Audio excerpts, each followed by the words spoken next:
Hey everybody, welcome back to Library Says. My name is Jamie, and today I'm doing the Do I Own That Book Trope challenge. I was tagged by Robbie at And His Nose Stuck in a Book. I think this is an original tag that he created, and it's a lot of fun, all about the different very common tropes that you find in books, and how many of them do I own? And my guess is most of them. So this is a timed challenge. I'm going to see if I can beat Robbie's time, which I'll have in the description box down below. My sister is behind the camera. She's going to call off all the tropes for me. I do not know what they are. I just texted it to her, so I can't cheat. And I'm going to edit out some of the me wandering around checking books bit so it's not completely dull, because I have books here in my living room behind me, and you can see right there, that's my bedroom door. I have more books in there, and I'll be going back and forth, so I'll edit it out to make it a little more interesting for you. And then at the end, I'll tell you the actual time it took me, and I'll run through each of the books I found for each of the challenges. Ready? Yeah. Let's do it. 1. A love triangle slash love V, a book featuring a character with two love interests. Done. 2. Enemies to lovers, a book featuring two characters that begin as enemies and then it turns into love slash lust. Done. 3. The Chosen One, a book featuring a character destined to save everyone slash the world. Done. 4. Found Family, a book showing characters creating a chosen family from friends and those closest to them. Found family. Found family. Done. So dumb. Okay, go. Gray Morality, a book featuring characters that don't appear either good or bad. Go. 6. Competitions, games, or tournaments, a book featuring one of these as a core element directly involving the characters. Okay, I'm gonna try and not pick the most obvious thing though. A slightly less obvious, but sort of obvious pick. Next. 7. Sibling Rivalry, a book that contains siblings pit against each other. This is Battle of the YA. Alright, keep going. 8. Revenge Plot, a book that contains a character slash characters whose motivation is fueled by revenge.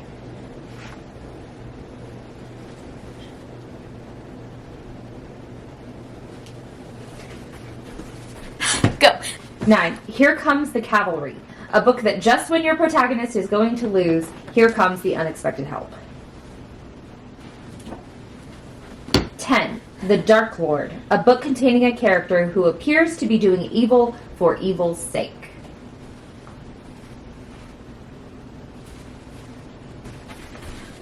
Next.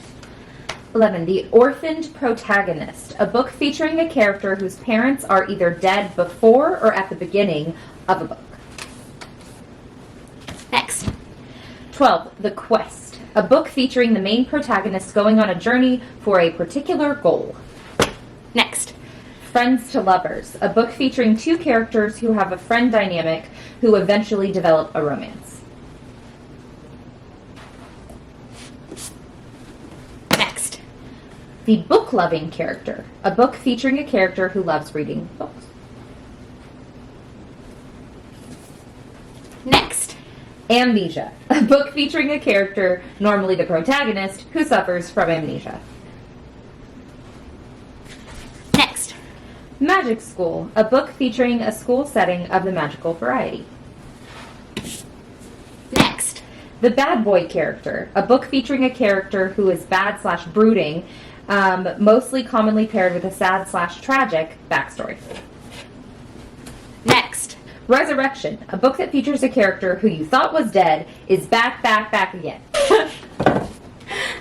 Next.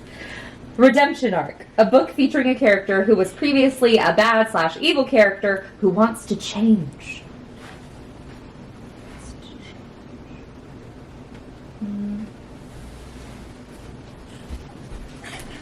Okay, next. Forbidden Love slash Romance, a book featuring a romance that can't work. Can't work.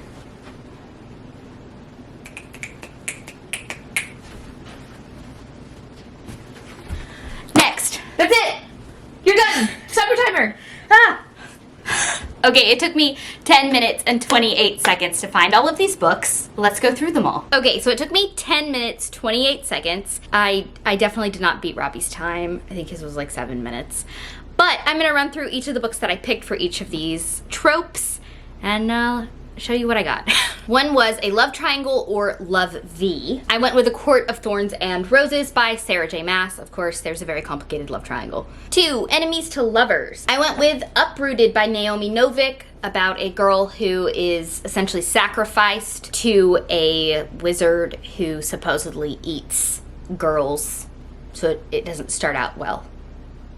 3, The Chosen One. I went with Carry On, a knockoff of the series that shall not be named. 4, Found Family. This is such an obvious pick, but I went with Six of Crows by Leigh Bardugo. Of course, a motley crew of thieves and outcasts who form a found family. 5, Gray Morality. I went with Vicious by V.E. Schwab. Of course, Victor is not a good guy, but he is our anti-hero, and definitely there is a lot of gray morality in this book. Competitions, games, or tournaments for 6. I did not want to go with the most obvious pick, so I went with a second most obvious pick.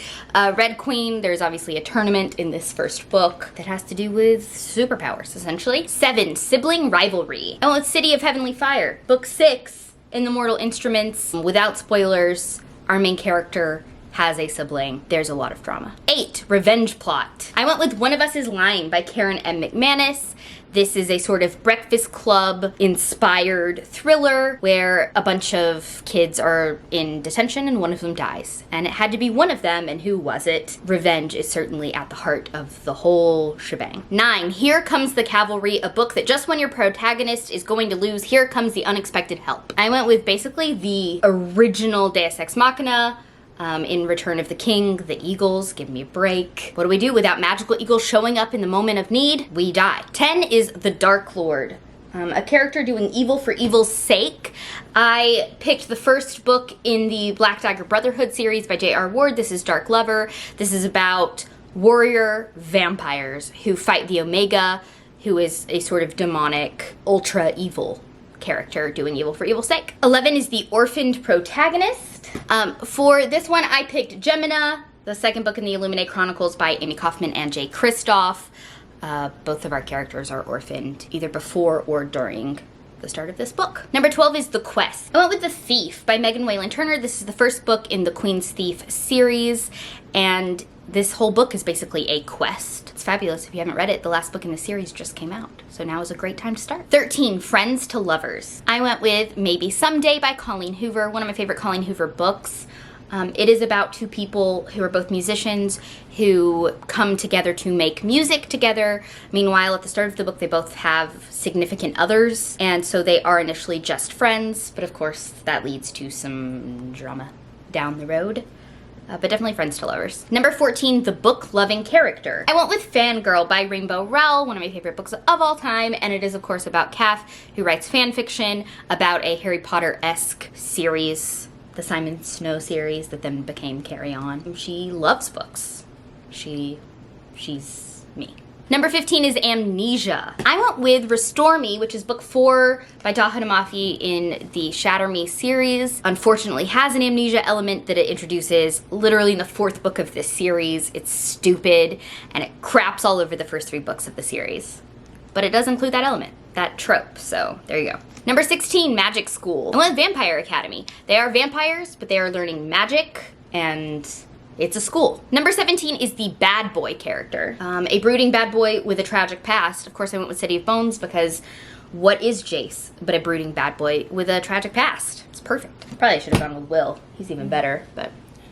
18 is Resurrection, a character you think is dead, coming back to life. Of course, this is a big spoiler. Spoiler. Went with Illuminae. I already went with the second book in this trilogy, but it's about different characters. It's a completely different story. And this one definitely has that element. I'm not gonna tell you who it is or what the circumstances are, but someone you think is dead comes back to life. It's shocking. It's great. It will make you cry.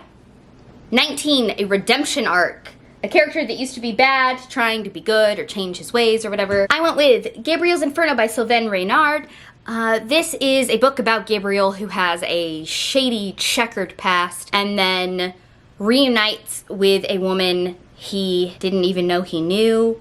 I'm trying not to spoil this for you. But his love for her inspires change in him. And And 20, the last one is Forbidden Love. And I went with one of my favorites, which is Mistress of Rome by Kate Quinn. This is an epic over decades that follows a slave girl from Jerusalem named Thea, who, when she's a teenager, falls in love with a gladiator who also is essentially a slave. Gladiators were enslaved as well.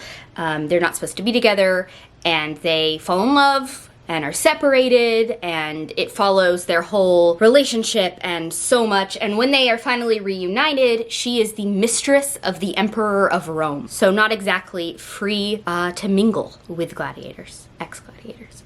It's wonderful, though very much a forbidden romance. So that's it. I did it in 10 minutes and 28 seconds. If you want to do this video, I'm tagging you. Go do it. Let me know in the comments down below if you've posted this video and if you were able to beat my time. I'm sure that you were. And I will catch you guys in the next video. Bye.